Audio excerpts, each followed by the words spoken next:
Hello, welcome back to World History. Today we're going to be continuing our lesson about industrialization and the industrialization age as a whole, but more particularly some of the implications that we saw from the global conflicts or the European conflicts between the different countries and their competing interests. So last time we talked about the Crimean War and kind of the implications of the Crimean War that led to a few subsequent wars between Austria and France, uh, Prussia and Austria, and then Prussia and France, involving Italy siding with the Prussians in most of those wars, as well as Prussia then being able to unify themselves and Italy being able to unify themselves. So we kind of talked a lot about Germany and Italy. Today we're going to talk about kind of the rest of the countries that were involved with these conflicts. So with that, we will jump straight into each individual country and kind of highlight the key things that we should understand about that time period. So to begin with, Great Britain was not involved in many of these conflicts. If you remember, the last time they were involved in a war that we talked about was the Crimean conflict. That was in 1850. So for the next 20 years, Great Britain usually stayed out of the way of most of these things. With these conflicts, the reason why is they remained peaceful, not only domestically but foreignly, is that they were one, an island, so there wasn't necessarily a threat of land invasion. The other is that landowners controlled Parliament. Now, Parliament's kind of like their Congress, and in the Congress that they had, or the Parliament, the people who were in control were the landowners. So they didn't necessarily have a whole radical form of government threatening to overthrow everything. So that provided a lot of peace for them. Some of the reforms that they engaged in during this time period, as we kind of draw close to the end of the industrial age, was increased male suffrage. They opened up the ability for some of the working class citizens who prior to this could not vote, now were able to vote. Another aspect that began to inform is that people's wages were increased. Part of this was due to them, the government implementing some new policies, but also just the idea of the industrial capitalist system was beginning to flourish. People were able to rise up through the ranks in their situations. They weren't necessarily stuck working only factory jobs anymore. They had more opportunities, and thus their wages were increasing. Now, the leader during this entire time period was Queen Victoria. She was actually the longest reigning queen, or monarch, we should probably say, of any European, of any English ruler. So this is known as the Victorian age. You should also understand, what industrialization is as far as understanding kind of this key time period. But it's marked as a generally relatively peaceful era in British history, at least in the European concert. So that's kind of what's going on in Great Britain. Across the channel, we have France, and we talked a little bit about France. They had lost a war to Prussia the last time we talked, but they also had won a war against Austria. So kind of looking back a little bit further to 1848, reaching way back to lesson 2, they were actually unable to, they squashed a rebellion, and then the rebellion came back. And so in 1848, they've set up the Second Republic of France. And this is, again, we talked about, this is the same French Republic that exists today. Same constitution, same government. However, the leader of the country at the time was a guy named Napoleon III, and he was actually a grandson of Napoleon Bonaparte, if you remember him. He was actually elected through something called a plebiscite, which is kind of a popular election. We would call it maybe a referendum in our English system. And the way that they called it was basically, do you want us to be an empire or not? And the majority of people said yes. So he took over kind of complete control and started implementing a lot more strict, really crack down on people's political rights. That being said, though, that didn't necessarily last. Prior to this, been really exacerbated by the Franco-Prussian War. Opposition at home caused power to start being checked by the executive branch in Napoleon. He was no longer able to be just an authoritarian leader. Some of the reforms, obviously giving back power to the legislature. After the Franco-Prussian War, he was basically just as powerful as a prime minister would be, or a president, I guess would probably be the better way, because that is they do have a presidential system.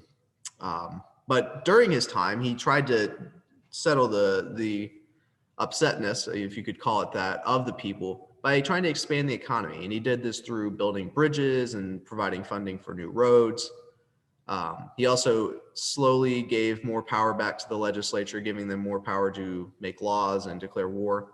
He also was the main architect behind revamping Paris. Paris had always been kind of the quasi capital of France, but it wasn't necessarily the best place to live.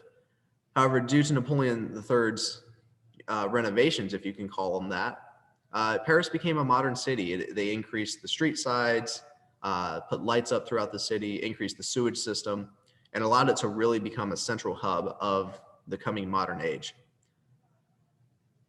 Napoleon III, yes, we've mentioned him. He's kind of the leader there. And then some key terms to understand: plebiscite is a popular election, and the legislative corps, that's like the legislative branch, or Congress in the United States, is kind of the legislative body in France that began to take over power after Napoleon III's tyranny kind of started to subsist. Moving over to Austria. Austria was in a unique situation, having lost a war to France and losing a bunch of territory in Italy. They had squabbled most of the kind of independence movements of their many ethnic groups that they covered. However, they did not necessarily do so well with all the other countries. One is Italy, we've talked about already. The other was Hungary.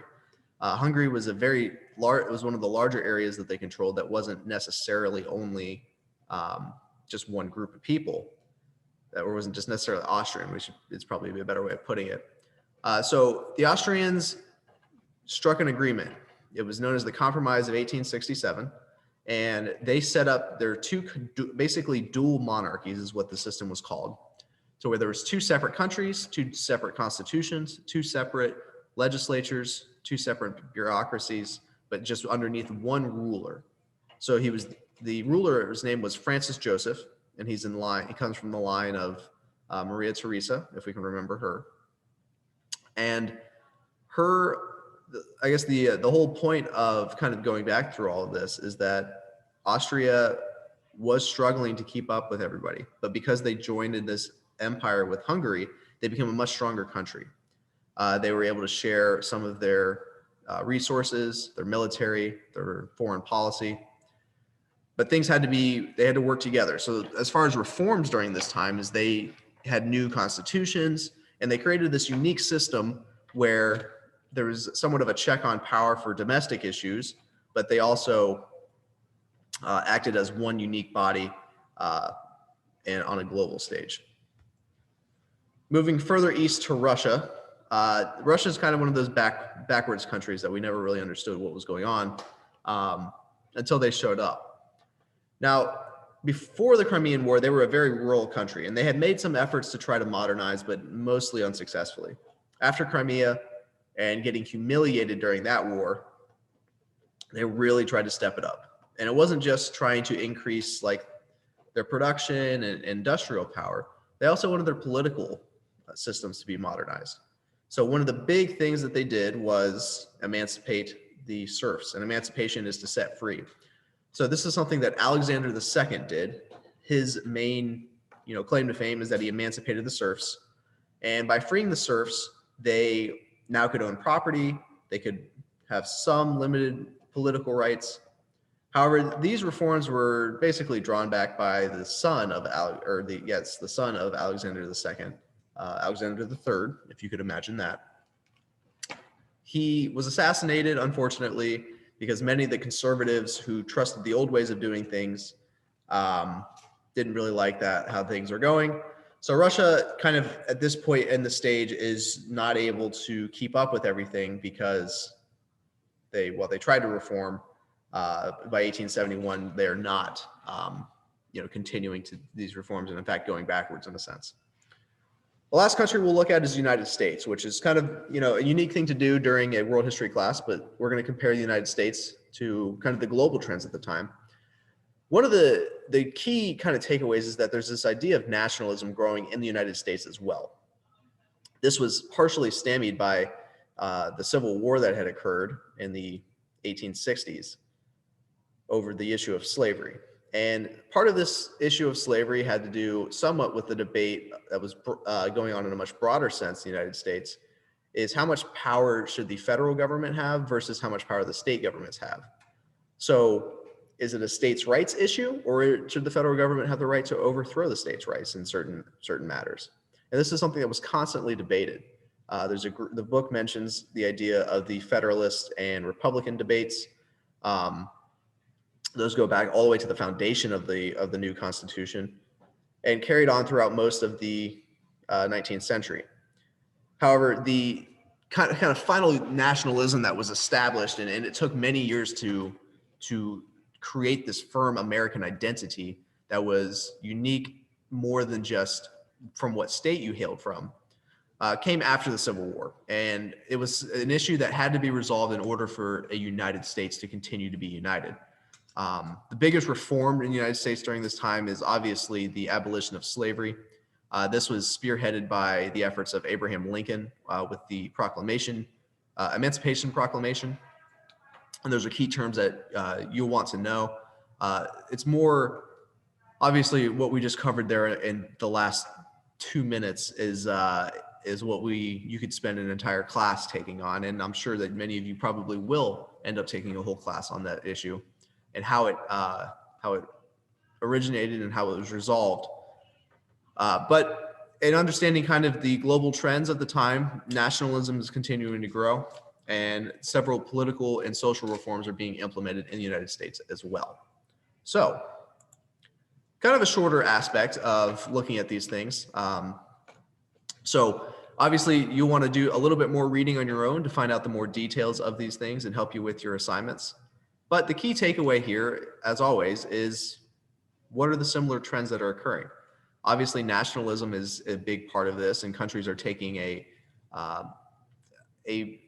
powerful step toward working with each other as opposed to working with other countries.